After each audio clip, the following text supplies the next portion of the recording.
So today I'm going to show you how easy it is to make your own grapevine wreaths.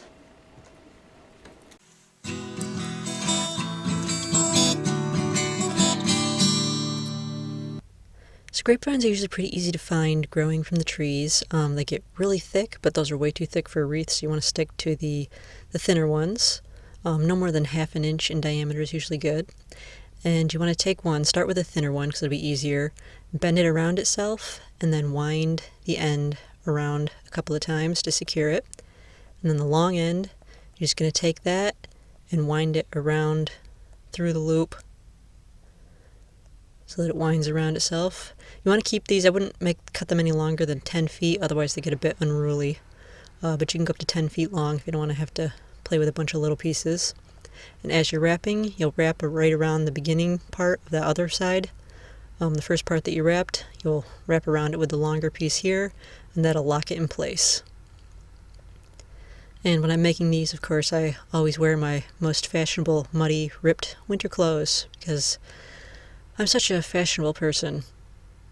Anyway, just keep wrapping around until you've got it. If you get any that have, little pieces sticking off, just take a pair of hand pruners and cut off the little pieces that you don't want to use. And then you can just wrap those around again. Again, this is one of those, it's about ½ inch in diameter. And you don't want to use too many of these because they're strong, so they can sometimes kind of decide for themselves what shape the wreath is going to be. So you definitely want some smaller ones in there so you can control the roundness of it. Otherwise, too many of these tend to make it a bit lopsided, so definitely mix some small ones in there too.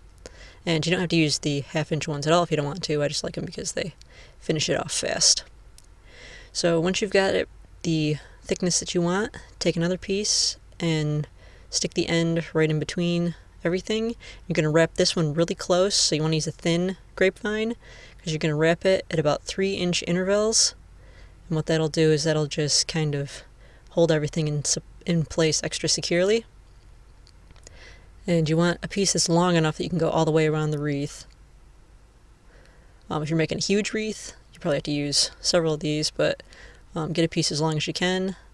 So here's a close-up shot of it at the little 3-inch intervals where I wrap the final piece around. You get to the end, just weave the end in through the wreath that you've already got there. And then you'll have a nice, solid wreath. Won't come apart on you. Now, if you got a bunch of long twigs hanging off, you might want to cut off a few of those. I like leaving the little curlicues because I think they're cute, but anything you want to cut off, you can. And then you can make different shapes and sizes. Like this one was a really thin one that I used to make the Charlie Brown Halloween wreath. And then the one I just made on the left is a nice thick one.